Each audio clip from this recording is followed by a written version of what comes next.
Soybean कापूस उत्पादकांच्या हक्कांसाठी 4 सप्टेंबरपासून शेतकरी नेते रविकांत तुपकर, मातृतीर्थ सिंदखेड राजा येथील राजे लखोजीराव जाधव यांच्या राजवाडा समोरील जिजाऊ जन्मस्थळी अन्नत्याग आंदोलनास बसले आहेत। मात्र आंदोलनाचा तिसरा दिवस उलटून देखील सरकारकडून आंदोलनाची दखल घेतली गेली नाहीये। शेतकरी आता रस्त्यावर उतरले असून शेतकऱ्यांची निदर्शने करत तहसीलदार आणि जिल्हाधिकाऱ्यांमार्फत निवेदन दिले जाते। अर्धनग्न आंदोलन केली तर उद्या गणरायाचे आगमन होणार आहे, त्यामुळे गणरायासमोर सोयाबीनची आरास मांडून गणरायाला विनंती करणार आहे की या सरकारला सद्बुद्धी देवो आणि 8 सप्टेंबर रोजी शेतकरी रस्त्यावर उतरून चक्काजाम आंदोलन करणार आहे असा इशारा त्यांनी यावेळी दिलाय। तर सोयाबीनला 8,000 रुपये भाव द्या, आयात निर्यात मध्ये 1 महिन्यासाठी बदल करा, हक्काचा विमा द्या आणि महाराष्ट्रातील शेतकऱ्यांना कर्जमुक्त करा अशी मागणी शेतकरी नेते रविकांत तुपकर यांनी केली आहे। सोयाबीन कापूस उत्पादक शेतकऱ्यांच्या हक्कासाठी मी स्वतः गेल्या 3 दिवसापासून बेमुदत अन्नत्याग आंदोलनाला मातृतीर्थ सिंदखेड राजा जिल्हा बुलढाणा जिजाऊ माँसाहेबांच्या जन्मस्थळामध्ये राजवाड्यासमोर बेमुदत अन्नत्यागाला बसलो आहे। आजचा माझा बेमुदत अन्नत्यागाचा तिसरा दिवस आहे। अजूनपर्यंत सरकारने काही हालचाल केलेली नाही। सरकार फक्त दुरून सगळं बघतं आहे आणि पहिल्या दिवशी अन्नत्याग आंदोलनाला बसलो। काल सगळ्या महाराष्ट्रभर लोकांनी निदर्शनं केली, जिल्हाधिकारी तहसीलदारांना निवेदनं दिली। आज राज्यामध्ये गावागावात प्रभात फेऱ्या काढून सरकारचं लक्ष वेधण्यासाठी शेतकरी रस्त्यावर उतरणार आहे। उद्या गणरायाचं आगमन आहे। विघ्नहर्त्यासमोर सोयाबीन कापसाची रास मांडून राज्यकर्त्यांना सुबुद्धी देण्याची प्रार्थना सगळे शेतकरी गणरायाला करतील। परवा दिवशी सगळ्या महाराष्ट्राभर चक्काजाम आहे। आता संयमाचा बांध शेतकऱ्यांचा तुटत चाललेला आहे। आम्ही काही भीक मागत नाही आहोत। सोयाबीनला 8,000, कापसाला 10 ते 12,500 भाव खाजगी बाजारामध्ये स्थिर करा, आयात निर्यातीच्या धोरणामध्ये 1 महिन्यासाठी बदल करा, हक्काचा पीक विमा द्या, अजूनपर्यंत मिळाला नाही।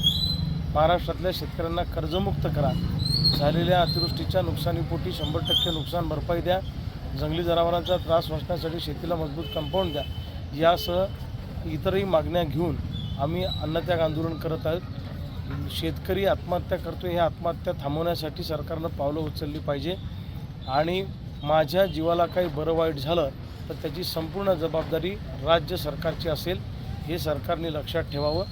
आणि उद्यापासनं परवापासनं शेतकऱ्यांनी जर का शेतकऱ्यांचा संयम तुटला, त्यांनी कायदा हातात घेतला तर मग मी मात्र त्याचा विचार करणार नाही आणि 2 दिवस वाट पाहू, अन्यथा समृद्धी महामार्गावर सगळे शेतकरी बैलगाड्या घुसवतील आणि हा समृद्धी महामार्ग अडवून ठेवतील। क्रांतिज्योती सावित्रीबाई ज्योतिराव फुले अभ्यासिकेचं लोकार्पण सोहळा संपन्न झालाय। तर थोर समाजसुधारक आणि पहिल्या महिला शिक्षिका क्रांतिज्योती सावित्रीबाई फुले यांच्या कार्याचा आदर्श घेऊन खामगाव शहरात सर्व सुविधांनी युक्त भव्य अभ्यासिकेचे निर्माण करण्यात आलंय। सावित्रीबाईंचे स्मरण पुढच्या पिढ्यांनाही राहावे या उद्देशाने आमदार आकाश फुंडकर यांच्या संकल्पनेतून निर्मित या भव्य शैक्षणिक संकुलाला क्रांतिज्योती सावित्रीबाई ज्योतिराव फुले अभ्यासिका असे नाव देण्यात आले आहे। त्या इमारतीचे शिक्षक दिनी शिक्षकांच्या हस्ते भव्य इमारतीचे लोकार्पण करण्यात आले। विद्यार्थ्यांसाठी अत्याधुनिक शिक्षक साधने, तर आरामदायक फर्निचर, एकाग्रतेसाठी शांत आणि हवेशीर वातावरण, ई-लायब्ररी, खुला रंगमंच, संग्रहालय आणि प्रशस्त प्रेक्षागृह, मुलामुलींसाठी स्वतंत्र वाचन कक्ष, स्पर्धा परीक्षा, उच्च शिक्षण, तांत्रिक शिक्षण, साहित्य अशा सर्व विषयांची हजारो पुस्तके अशा सर्व शैक्षणिक सुविधांनी सज्ज हे शैक्षणिक संकुल सुमारे 3,50 लाख खर्चून निर्माण करण्यात आले। स्वर्गीय भाऊसाहेब फुंडकर यांच्या संकल्पनेतून शहरात भव्य अभ्यासिका उघडण्यात आली आहे।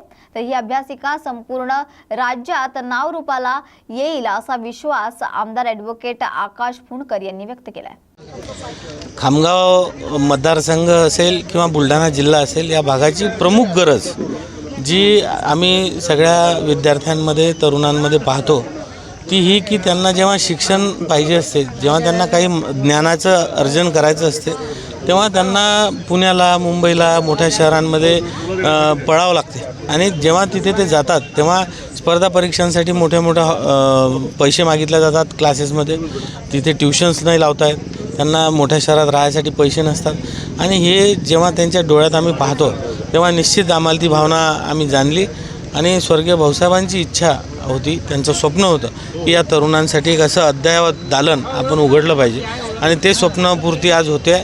या क्रांतीज्योती सावित्रीबाई फुले अभ्यासिकेचं आज लोकार्पण करताना खूप आनंद होतो आहे. यामध्ये बऱ्याच गोष्टी इन्क्लूड केलेल्या आहेत. त्या काही गोष्टींची सुविधा येणार 4-6 महिन्यांमध्ये आम्ही परिपूर्णतेने करू आणि संपूर्ण राज्यात नावारूपाला येईल असं एक ग्रंथालय ही अभ्यासिका आपल्याला नावारूपास येईल ह्या आम्हाला विश्वास आहे.